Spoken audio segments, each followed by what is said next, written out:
Big Conversations, Little Bar, with your hosts Randy Florence and Patrick Evans, featuring candid conversations with the Coachella Valley's most interesting and influential people. Pull up a bar stool and enjoy Big Conversations, Little Bar. Welcome to another edition of Big Conversations Little Bar, our great little podcast hosted at Little Bar at the center of the Coachella Valley universe.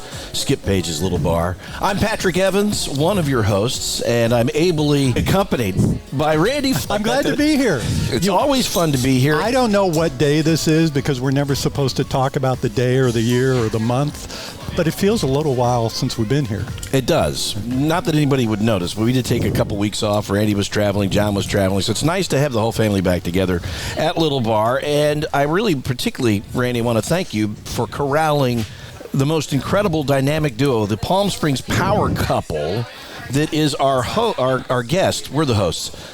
See, it's been a long while since we've done this. As of right this moment. Would you please introduce our guests? You said it. There are families that span generations in this desert. Our guests today represent two of those families that have been joined as one. I want to introduce to you the Executive Director of Modernism Week, Lisa Vossler-Smith, and the internationally renowned sculptor, Phillip K. Smith. Welcome to the show. Hi. Did I get the names right? Did I introduce you pretty accurately? You can just call me Lisa. You can just call me Phil. Let's start over. You want to do the introduction again? I think internationally renowned Phil is good. I mean, like, just leave off the last name. Just don't even call him Phil. Welcome to the show. Thank you. Nice to be here. It's great to have you. Thanks for having us. You guys do come from two, very prominent families here in the Coachella Valley. So my first question is this some sort of arranged marriage? Was this worked out in advance? Well, it actually was. Our mothers introduced us 20 years ago. Is that right? They might have known something. They had an idea. Moms are good about that. Yes. Thank you guys so much for carving out time from what I know is an extremely busy schedule, even here in the midst of the hot summer. But we really appreciate you coming in because I have known both of you for a long time and worked pretty closely with you on Modernism Week stuff over the years. Mm-hmm. But this is a great chance to sit down and really kind of dig in and find out a little more about both of you. Uh-oh. Thank you. And, I'm nervous Don't to be tell nervous. you.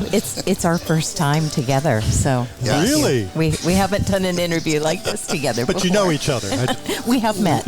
Reasonably well. I think we can pull this off. Well, I had the honor of interviewing Lisa on a previous podcast that I did a couple of years ago. The situation was completely different at the time because we were in the middle of a pandemic.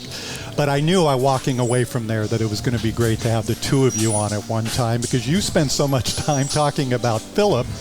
My favorite subject. You did. That I knew we had to bring him on here. So thank you for being here. And you also, your biggest fan, Lisa, I think in this valley is probably your mom. Oh, thank you. Hi, Judy. I have to say hi to her. I'm lucky because I have not only my mom, Judy Vossler, but I have Phillip's mom, Becky Smith. I have a lot of second moms that have been there for me over the years, and I've had really, really terrific mentors here in the Valley.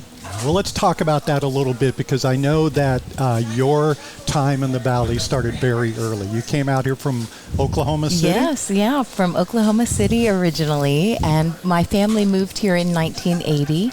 I don't mind telling you I was 10 years old at the time, but, I came out here for summer vacation, and we ended up moving. So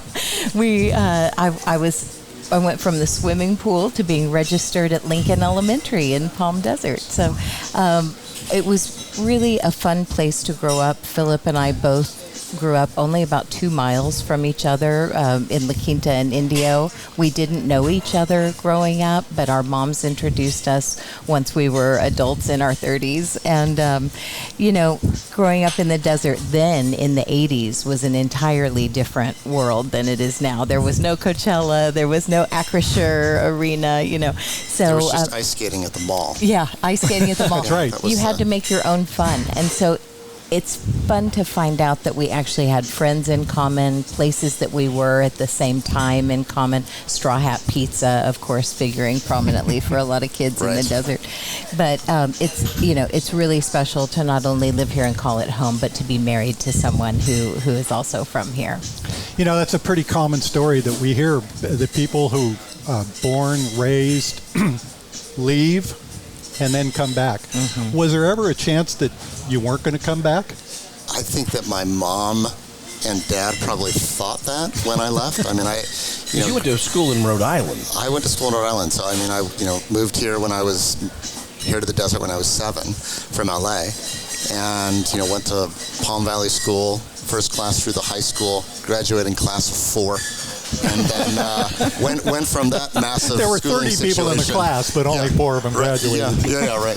I actually shared valedictorian with a friend of mine in the class, which meant the other 2 were below average. But and they're still mad about it. Yeah, they are. Went 3,000 miles away to the other side of the country to the East Coast to Rhode Island School of Design, and was in Providence and Boston and New York for 11 years. And I don't know. I think there is something about the desire to leave your home to try another part of the world. I lived in Rome for a while. But I think after a while you realize, when you come back home for spring break, you're like, wow, it is pretty nice here. And I think, eventually it's also home. So I think there's something about being, close to family and doing something that you feel passionate about in a place where you grew up and that you feel connected to.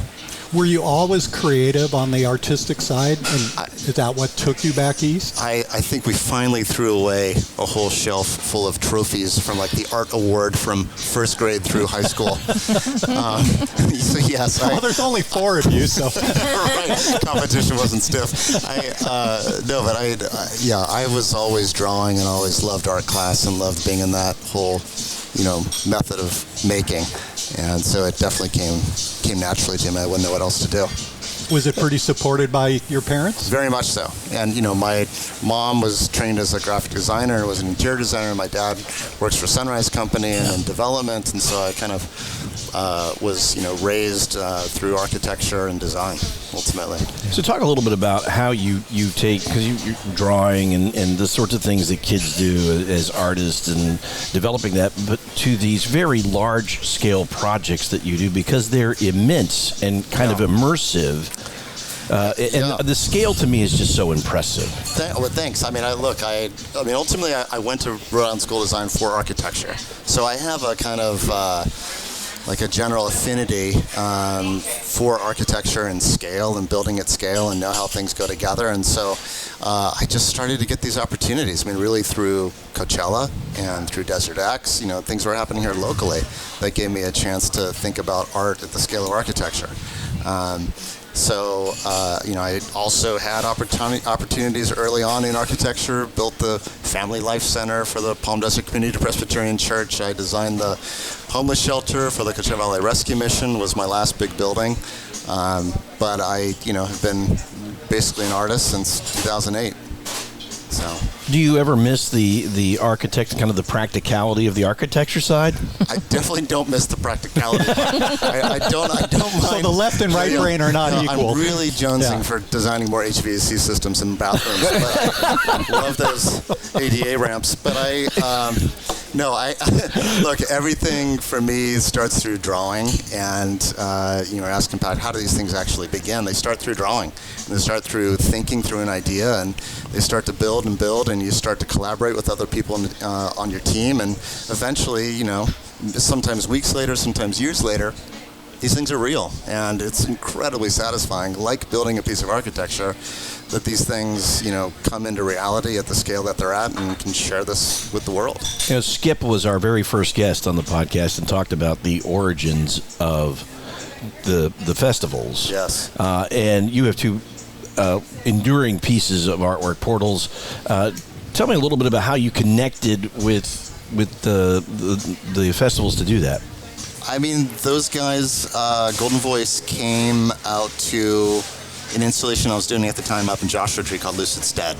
It's on my 5 acres up there, a little homesteader cabin. We wrapped it with mirrors, and it glowed in the evening, and it sort of blew up in my face in the most exciting of ways. But a bunch of the GoldenVoice people came up, and they're like, hey, we'd love to show this piece out of Coachella. We want to bring the cabin out. I'm like, well, that's great, but you can't bring Joshua Tree with it. It's reflecting all of Joshua Tree, and I was kind of concerned about, being the shack guy. And so I said, I'm going to do something better. So we took the 4 windows in the doorway from Lucid and blew it up 3 times, and they became these big monolithic mirror color shifting pieces, and kind of pushed the idea even further than we had. And, that was a huge success and kind of a changer for them and curation out there for art. And then they invited me back a couple years later, and we did Portals, big 85-foot diameter pavilion for these 8 circular light pieces. It was so much fun to be out there working and to do something at that scale. Because you go out there Sunday when polo ends, and there's nothing. It's like a square mile of grass. And you've been looking at this thing, it's 125 feet in diameter, it's huge. And you go out there and you put it down little pieces of little flags, and this thing's teensy. And then all of a sudden, Coachella grows up in 10 days around it, and the doors open, and there's 125,000 people, and the scale is perfect, and there's just that vibe and that mood and feel, and you're part of it, So some of the stuff that you've done, I have to assume, if you haven't done it before, you're not exactly sure what the effect is going to be, like the first time the sun goes down or something like that. Welcome to my world. Yeah. This is, we can kind of guesstimate and talk about it and have the sense of, I think this is going to be successful. I hope this works. I think it's going to work. But part of the joy is going to the challenge of getting the thing built. And when it is built, there's this feeling that 60% of it is right on. And the other 40% is the stuff you had no idea was going to happen. That's the good stuff. That's the golden butter of the process of making that then inspires the next project. So very cool. That's really cool. You guys, obviously, there are a couple things that really. You talked about growing up in the '80s, how different the desert was, Lisa. But I think some of the things that make it very different now, Coachella, Stagecoach, Modernism Week. How about that? And you guys both have, hands on both of these things. Ooh, that's exciting. It is very cool.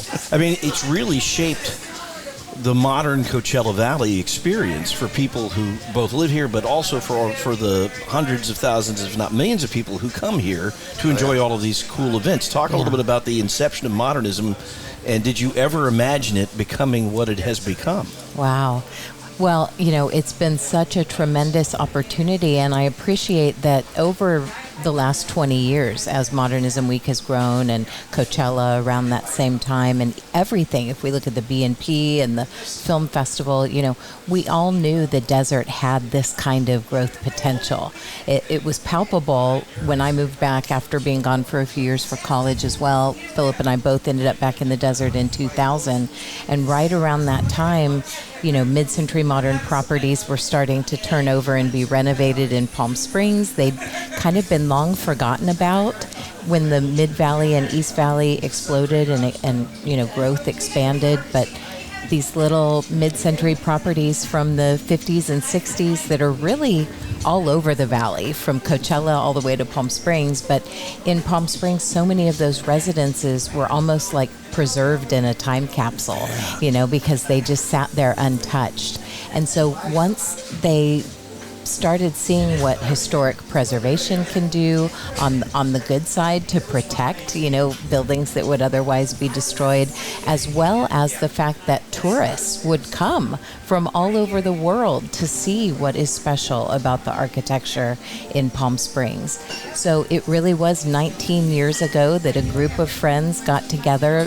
They were combined of, architecture curators, historians, enthusiasts, residents, but people who had a stake in the heritage of Palm Springs and how we would turn that into cultural tourism. And so that group of founding organizations that helped start Modernism Week 19 years ago, they are all still involved. Those 5 founding organizations are still our founding partners. We now have 65 partner organizations and businesses that help us produce all of the tours and events. If you don't know about Modernism Week, the quick answer is we put on festivals in Palm Springs twice a year, one in October for 4 days, one in February for 11 days. And we're focused on the mid-century modern design of architecture of Palm Springs, but we look at what's happening in modernism globally. So we're interested not only in what's happening in Palm Springs in Southern California, but how that relates to architecture and design across the globe. Define modernism for me. What would that mean to somebody who's coming into the Valley? For us, we define it as a period of basically post-World War II. So let's say 1945 to about 1972 is the period that we're looking at when we talk about mid-century modern. So, Randy, right about when you're in your 40s. Good thing I'm going to forget you said that. I was going to say there's a lot of people around here who consider themselves mid-century modern at this point. But, it's like, which century are we talking about? Because here we're getting to a point here in the, it's 2023. Very soon, these properties will be nearing 70, 80, 100 years old, So it's exciting. For example, the Kavanaugh Adobe is a Spanish property in Indian Wells, but it just had its 100th year anniversary. And because that's part of the architectural history and fabric of the Coachella Valley, we're happy to celebrate those properties too. So it's not always about modernism in Palm Springs. We're also looking at the context of what was happening in design in the Coachella Valley. Well, it's such a big draw, and I know just a ton of people who come from LA, which had its own, and there's still a lot of great mid-century properties in Los Angeles. Yes. But a lot are gone. Yeah. I mean, we're kind of the time capsule. There was so much that was preserved. Yeah. Right. I can't tell you how many Instagram posts I've seen of the elephant car wash. I know. It's like something that drives people into the Valley. It's a nostalgia. It's a recollection of a time that was certainly more simple. Yeah. And, that many of us are nostalgic for.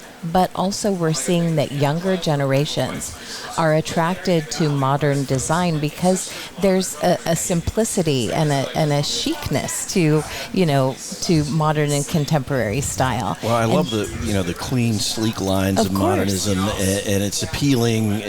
There's a lot of minimalism involved. Yes. That it's really, Yeah. it's so attractive. The whole in out, they sort of blurs the boundary of the home and where the architecture ends and the environment begins. So, and that could happen nowhere else other than Southern California. Mm-hmm. Now, you started with Modernism, the group, in 2005. Is that correct? Well, I think I was a volunteer then. The organization started in 2005, but I have been there now 10 years. Wow. So it's 2013. And now as executive director. Well, but now I'm CEO. Ooh. I don't think I've told you that.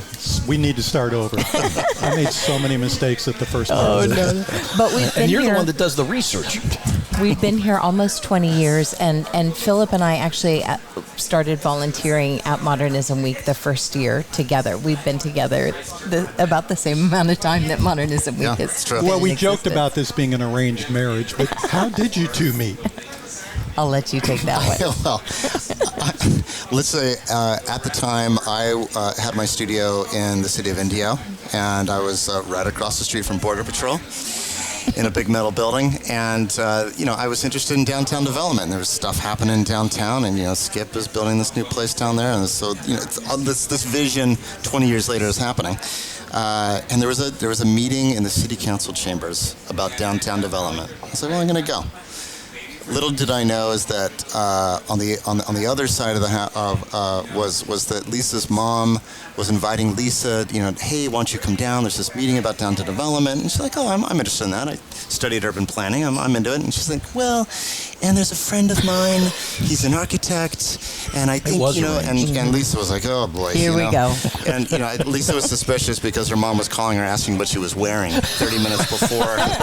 How far away are you? I said, we're going to city council. What does it matter? It's a big deal. No, and she knew something. And we met and we exchanged cards. You gave me your card at the very end and said, give me a call. We'll talk about our demographic. I said, wow, the romance is just flying off of the story. There. Me a demographic. I called her the next day, and it's been 20 years. So that is true. That part of the story is true. I'm going to have to drop that line on my wife. Talk about your demographic. Works. It's 100% of the time. So what was your story on how you met? Well, very similar, except totally different. Well, it's good it was very similar. Very similar. The part he's forgetting is that because he was a business owner in Indio and he was maybe barely 30 years old. It was very unusual for me to see someone my age stand up and speak at city council. In full sentences. In full sentences. Exactly. Proper grammar and whatnot. I mean, I was really impressed. When he did, not only were the moms like cheering, but I was pretty impressed with this guy, I have to admit. And the reason I wanted to discuss our demographic is we were the only people in city council chambers, maybe under the age of 60 at that time. Yes. So to have some 30-year-olds interested in downtown redevelopment in Indio was pretty exciting. It's only taken them 20 years to kind of get back on the subject, but I'm a proud Indio High School graduate, Yep. Go Rajas, and so it's always had a special place in my heart, and if you drive around downtown Indio, you will see a lot of good mid-century modern buildings. Totally. Yep. It's changing down there significantly. It is. Yeah. Yes. Well, they are surely. they're really making a concerted effort. And Yeah. as you said, they were talking about it 20 years ago, but now it seems like they're putting some of the plans into place and really moving. But the cogs of government move very slowly, as Great we things know. take time. So you meet at a city council meeting. Yes. It was obviously love at first sight. Right. He called the next Demographic day. at first sight. He were did married call. on Well, Friday. thank God you had the card. And we were married on Friday, right? It might have had something to do with the margaritas at Armando's. It could have. I'm not sure. I think the proposal came soon after. Was How long did there? it take? How long between meeting first? Patrick. Boy. You had to how do deep it. do you want to go on It this only thing? took 4 it only years. took 4 years. I had a little growing up to do, okay? And that's, I'll be a man about it, okay? And she helped in that process. Well, first of thank all, goodness. you are the man, so we know that we're the Well, ones that had to grow. Right, exactly. Yeah, no doubt. I waited So, she waited. patiently, like this. Were I got her just as the expiration were date the was, parents as patient during that 4 the years? parents Yeah, were they great. were. It's funny, if you ask Judy Vossler, my mom today, she will tell you, I knew they'd be friends, but I didn't know they'd get married. I didn't know they'd end up married. But it's true, we became fast friends. We had interests in common, not only music and festivals, but architecture and design and all those hot topics. Hot topics. But also, I'm just going to say, maybe too much, but we were kind of done with dating in the desert. We had dated. We could have a whole show about that. Dating in the desert. And I had just gotten back from Los Angeles. A friend of mine worked for LA Times, Michelle Malte, and she was writing a story about speed dating. And she's like, why don't you come out and join me on the speed dating thing? Do you remember speed dating? Oh my God. And that was probably one of the most intense experiences of my life. And I remember coming back immediately like, it's time to seal the deal with this woman out here named Lisa. Well, it's And pretty so clear was, that attending city council meetings Hey. really should be the next thing for most couples. You never know. Or singles looking to be couples. Yeah. Like civic Look what it meant and for you social. guys. Civic and social. Yeah. at least talk a little bit about you're obviously now you're the CEO. Thank you. Congratulations on that. But talk about what you were doing prior to Modernism that drew you into that whole conversation. Well, I was lucky that I worked at Palm Springs Art Museum, and I, at the time, was very involved with their Architecture and Design Council, which Phillip was also the founding chairman of. So we were both really involved in the architecture collection and the growth of that within the museum. And you'll remember that probably around 2010, the museum opened its Architecture and Design Center, making a huge statement that this is not only art that can be collected and exhibited, but that Palm Springs is the center of American architecture and design. Why not? Absolutely. Because we have Modernism Week, we have this incredible archive of, true authentic properties, and we have the people willing to educate and share. That's what I found is so unique about our community. We have homeowners that are willing to open their doors to strangers, and I mean that in the best way. It's because they want to share what's special about their home or about the design and the architecture. And there's such a wonderful neighborly community throughout all of the neighborhoods of Palm Springs and the Coachella Valley.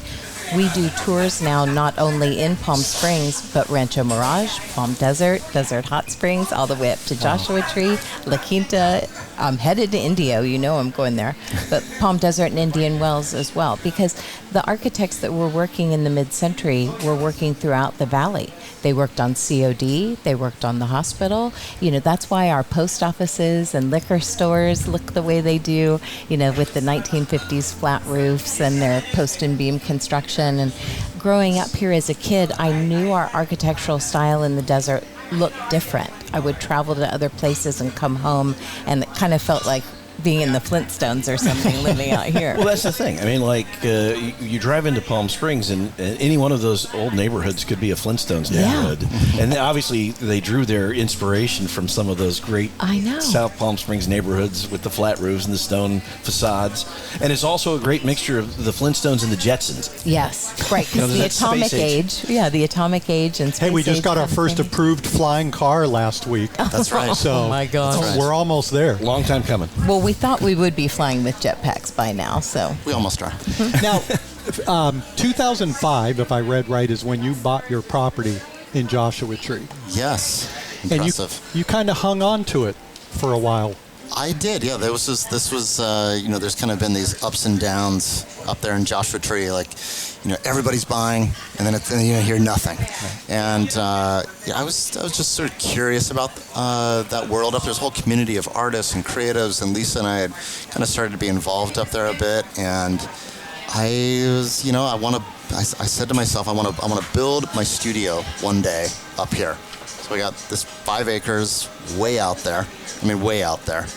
And I held on to it for, we still have it.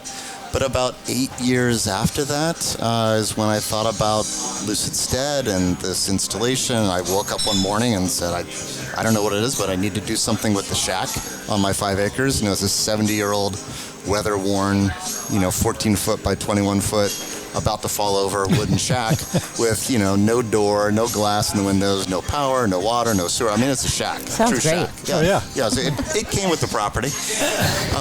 And Did he show you a picture when he Honey, this is our romantic getaway. Yeah.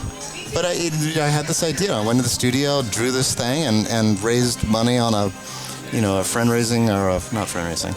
Crowdsourcing. Thank you, crowdsourcing site. And, all of a sudden there were 125 people that had given money and were expecting greatness. And there's this healthy pressure to go build this thing. And we went and built Lucid Stead. And that little tiny shack is why I'm now in a 12,500 square foot studio. This little thing just propelled me and allowed Coachella to happen in DesertX, and has been really at the root of so much stuff. It's an iconic piece. Yeah. I mean, it kind of, you look at it, and it's one of those things that I'm always a great admirer of artists who have this vision. So I would have never imagined, I'll just wrap this in mirrors and see where we're going with this. I hear. I mean, I think it's fascinating. I mean, I had no idea it was going to be what it was going to be. It's like I had an idea. I raised the money. I'm going to go build it. I figured it was going to be up for 5 days, and then I'll get back to the studio and keep working on stuff.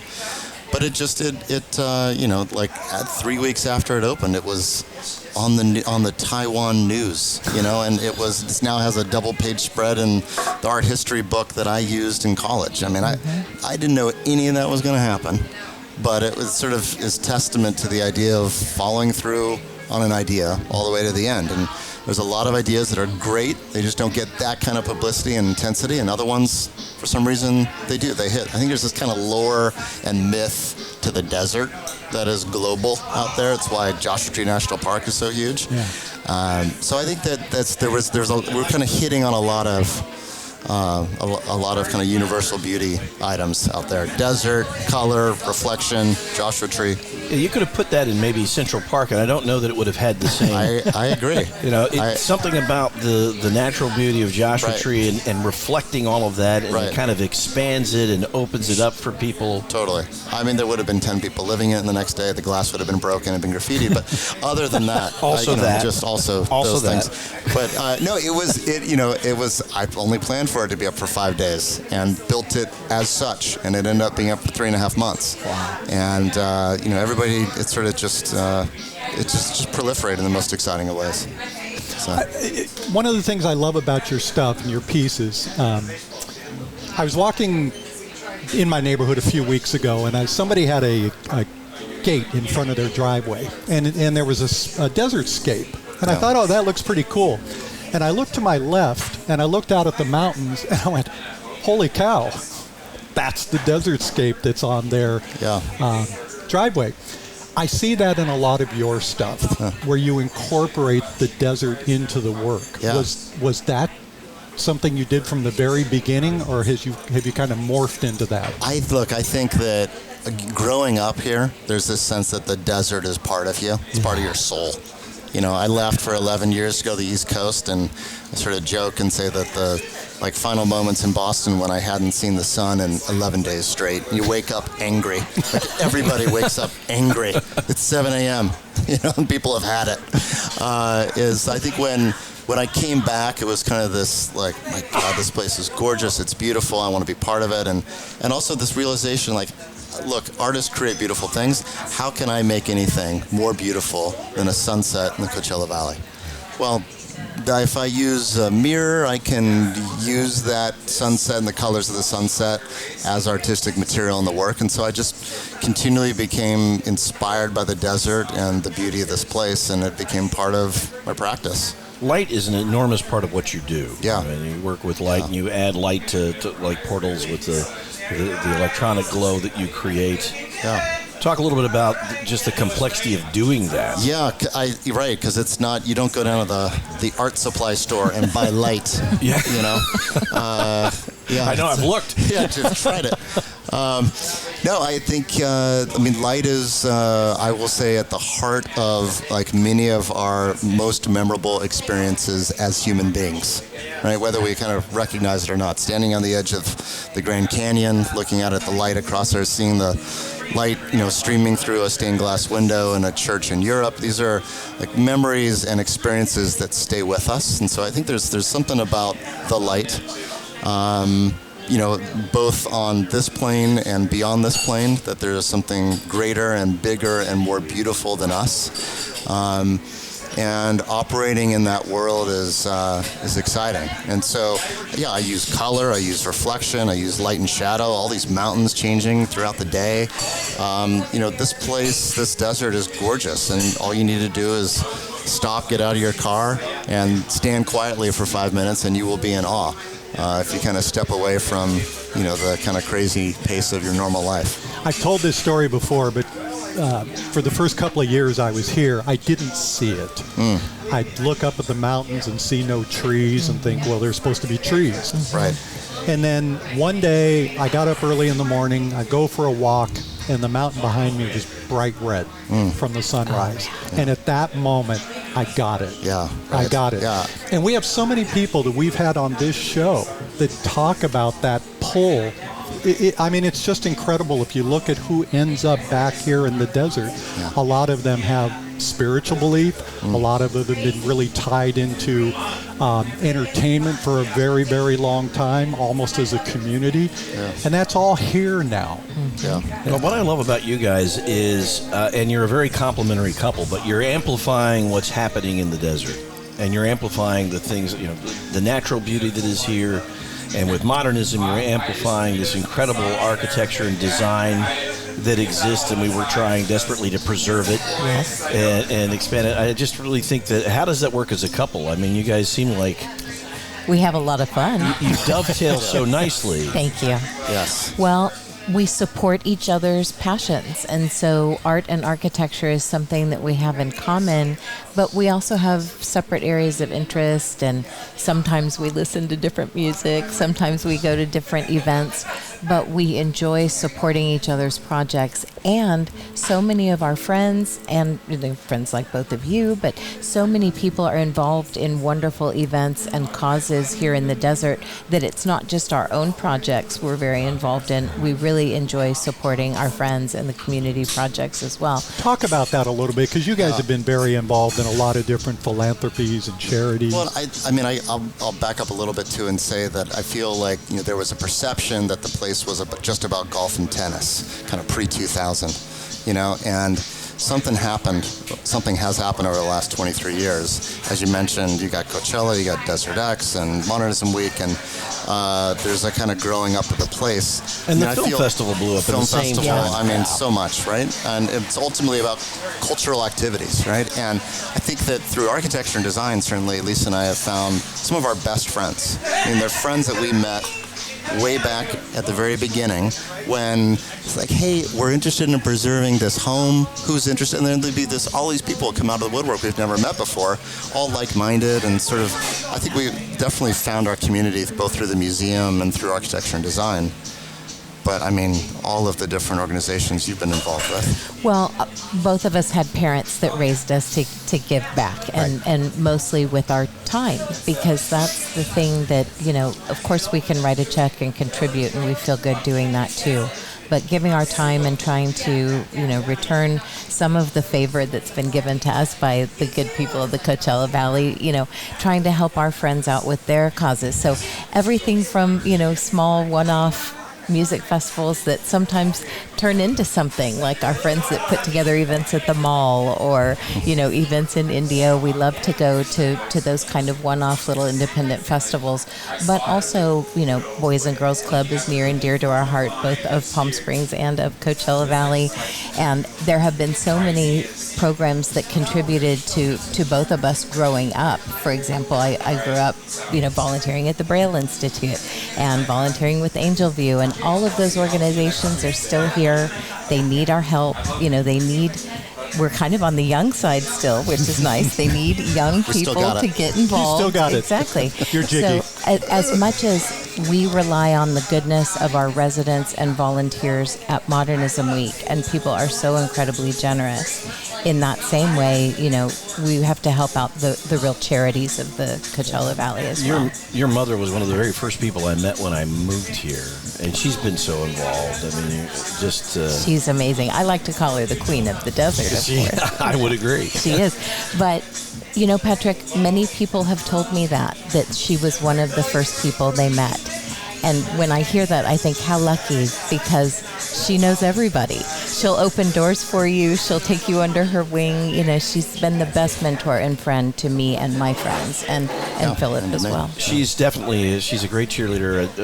During COVID, we had stopped doing Eye on the Desert because we were heartbroken. I know, no events to talk about. And your mother probably once every couple of weeks would call me up and say, when is this coming back? Who do I need to call? Yeah. What do we need to do? Why is it so damn hot? And why is it so hot? Patrick, it doesn't matter what time of day you do that show, we'll be watching. Did you have a sense growing up of what the family meant to the desert? Boy, I really didn't. No? No. I mean, I knew they were working really hard. My family, just for a quick background, was part of Landmark Golf Company, which was one of the larger golf course development companies here in the desert. They built and owned projects in La Quinta and PGA West and Mission Hills. And my uncles, my grandfather, who was a PGA Hall of Fame tour player, Ernie Vossler, were pioneers in La Quinta before the city was formed. And, Phillip and I were lucky to grow up around that. And with my family building golf and his father working for Sunrise and Bill Bone, who built the homes, that's how our families knew each other. So I could tell at the time, because big golf tournaments were starting to come to the desert, and we were very involved with the skins game for many years. And, there was a lot happening, not only in golf, but with the tennis tournament. You could feel that the valley was ready to explode. But when you're a kid out here and it's 115 degrees, you're just looking for a swimming pool, and there's nothing to do. Or, the mall was the greatest thing that happened in 1982. When the mall opened. We were teenagers, and also, look, the desert is still small, but it was ultra small then. There's a feeling that everybody knew everybody. So it's not like you're someone in the big city doing something important. Everybody's doing something important. It felt like everybody was part of the growth of the desert then, right? We were all, everybody, if you were here, you were working to establish something. And I think, I know I have that ingrained in me, a desire for that, to be part of something that is new and to help build something up from scratch. And I think that came from growing up here in the desert.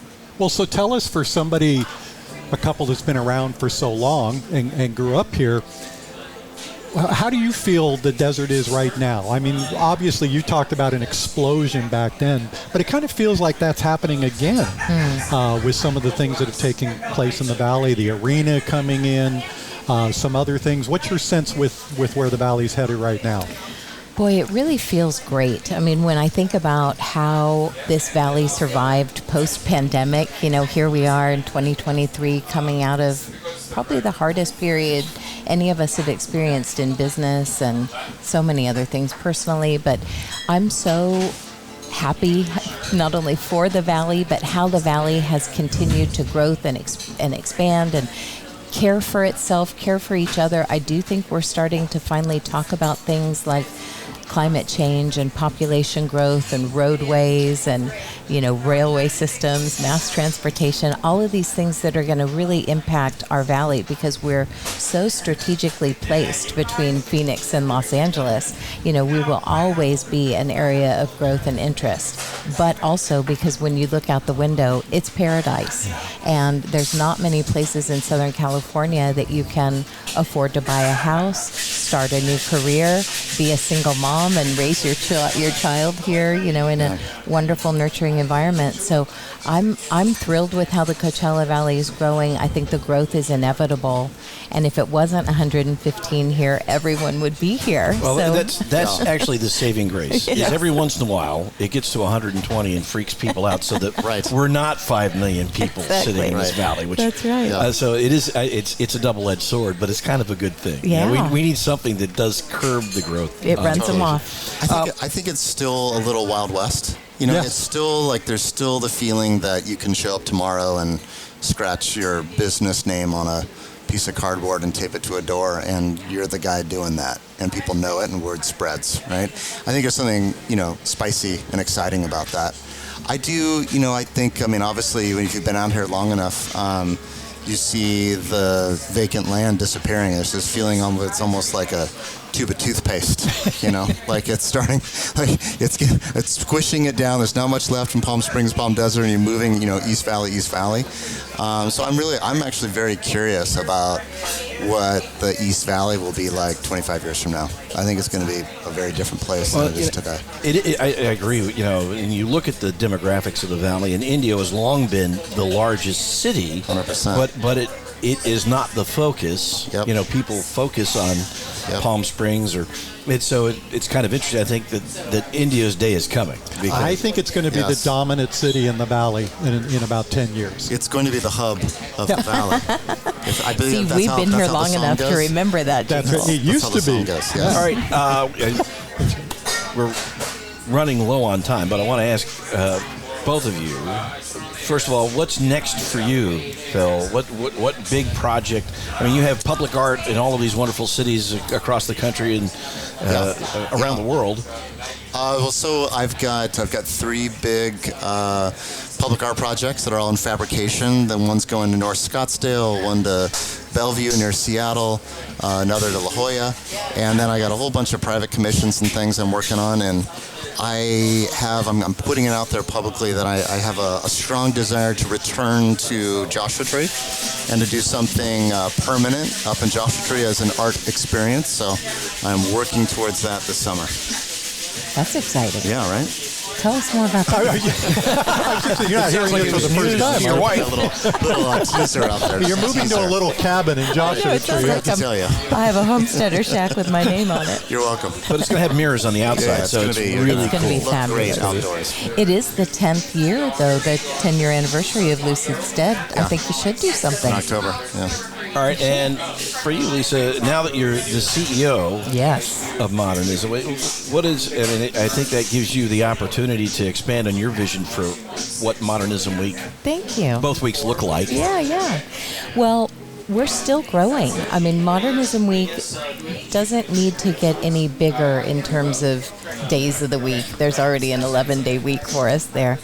But we're more and more interested in homes that we haven't seen before. That's always special. That's the number one thing people want to see when they come, are the special and iconic properties of Palm Springs. But also we're still looking at the other valley cities and working in those communities to develop new relationships and see what we can tour. For example, last year we went up to the Joshua Retreat Center in Joshua Tree, and if you don't know that complex, it's built by Lloyd Wright the son of Frank Lloyd Wright.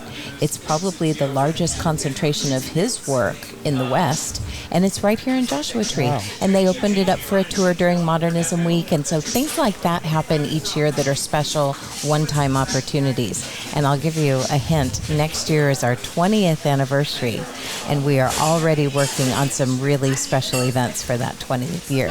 So this February and next February, the 19th and 20th, are going to be bigger and better than ever. Very cool. I sense a remote. I sense a remote coming.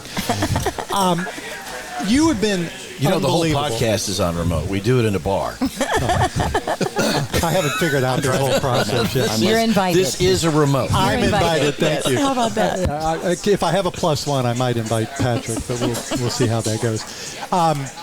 I completely forgot my question there. Oh, that's what it was. Thank you. You're welcome. Modernism Week is going to continue. You've got momentum on that for God knows how long. But you're working on something I consider significantly more important It's massive. right now. More important this than is Modernism huge. Week. I agree. This is going I know to where it's blow going. up in about 2 weeks. And And again, I'm not saying when we're recording this or what day of the week or what month or what year. But we did something you're record doing this is about to before the Desert blow up. Sun broke the story. Before the Desert Sun broke any Yeah. news Yeah. about an Instagram project Yes. that you have. Yeah. Please tell us about it. This is so cool. Thank you, Randy. I'm blushing. I have a very special Instagram art project, and it started just as a side hobby. It's called Tiny Palm Springs, and you'll find it on Instagram. It is a Barbie-themed photography page, but I tell soap opera style stories that are inspired by my adventures in Palm Springs.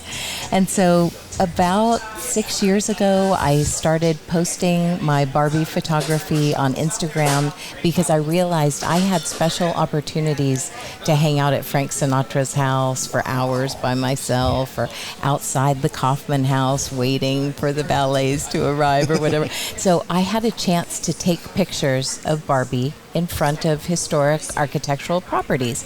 And I started doing that just for fun. And after I had about 1,000 photos, Phillip said, "These are kind of good. What are you going to do with this?" Now, were you a Barbie fan growing up? I was. I was a girl of the 70s, and so definitely played with Barbie. And my Barbies were all career girls. They drove convertibles and had cell phones, and they Worked went to at the art disco. museum. Yeah. So CEOs. they were CEOs.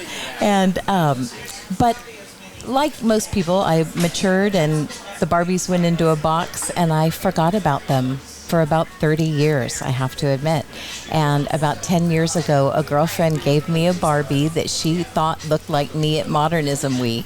And that really kind of started my interest, because I realized I could hold it up in front of a mid-century modern building, and it looked like she was there in real life. You know, it was in perspective, I guess is the way to describe that. So I started taking photos, sharing them with my friends on Instagram, and the next thing I knew, I had a few thousand followers. And it turns out there are thousands of other people who do what I do, which is basically fashion photography for Barbie. And it just happens to be the summer of That Barbie. is so cool. So I'd like to say you heard it here first, but it is the summer of Barbie, and I have built my own little replica dream house at Tiny Palm Springs. So this week I'm busy photographing her, and we're turning July pink on Instagram. So everyone will be using Barbie hashtags Very cool. and When trying does to your celebrate. Ken page come out? my Ken page, we're working on it. We're pretty deep. We're trying to get the inventory of photos up to 1,000, and then just a waterfall of PR and He marketing. is my and production manager. I Check the have to shop admit. soon. It's going to be. But Really you know, feel like Skipper needs some representation here. I Oh, think you Skipper just figures got a prominent. Skipper. Okay, good. You just got a new one. Yeah, I have a new soft skipper? spot. Twist and turn. I did. Philip, you paid attention. Look, I'm up on it. Well, Yeah, for the I'm- Barbie collectors out there, I just want to say, I am 50% Yeah. Tiny Palm Springs. owner of He owns Tiny 50% of Palm those dolls. there is no end to what you can find online.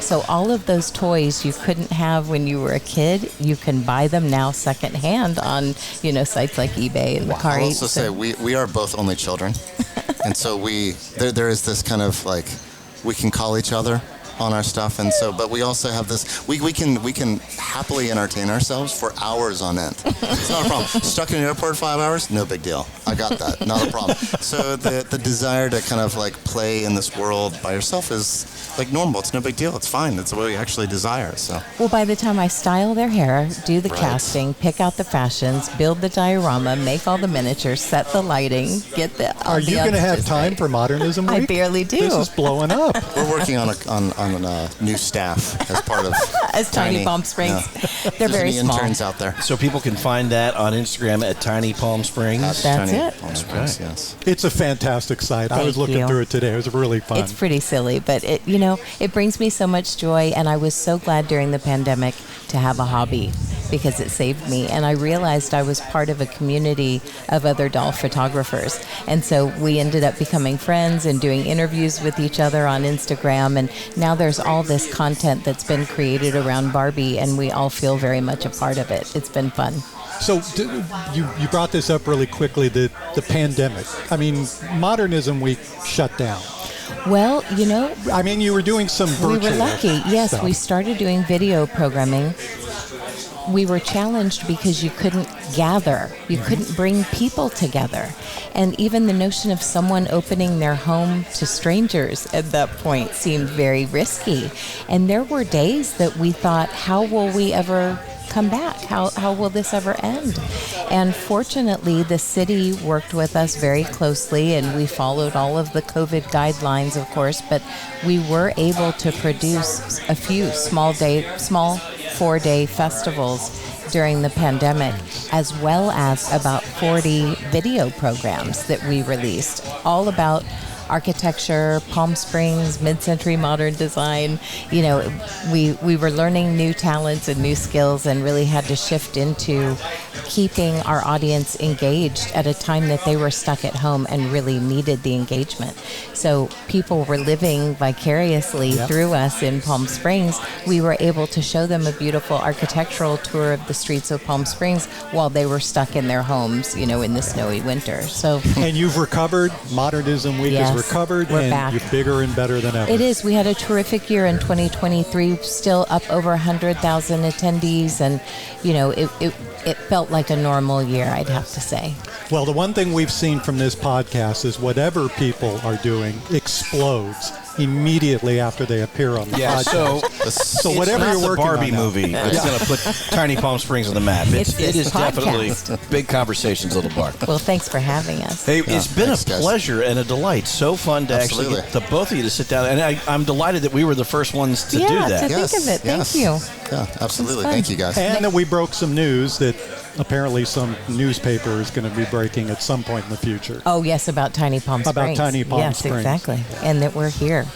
Next time you can have the moms on with us. That'll be Now That would be very cool. boy. Then we'll hear the real story. that's right. Oh, they got and then you together. guys just have to sit and listen. You get the real story. Gosh. Thank you both for being Thank on you the so show. much. Thank you, guys. So appreciative of your time, and we love what you do, both of you here in the community and beyond. Thank you. It's terrific. We Thanks. love it too. Thanks. Randy, thank you very much. Another great job.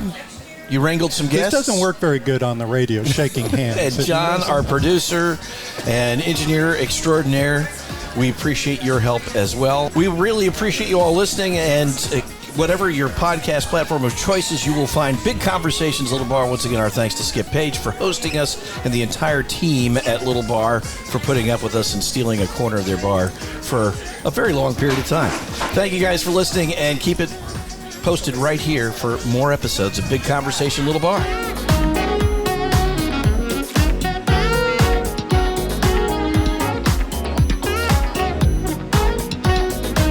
Thanks for listening to Big Conversations Little Bar.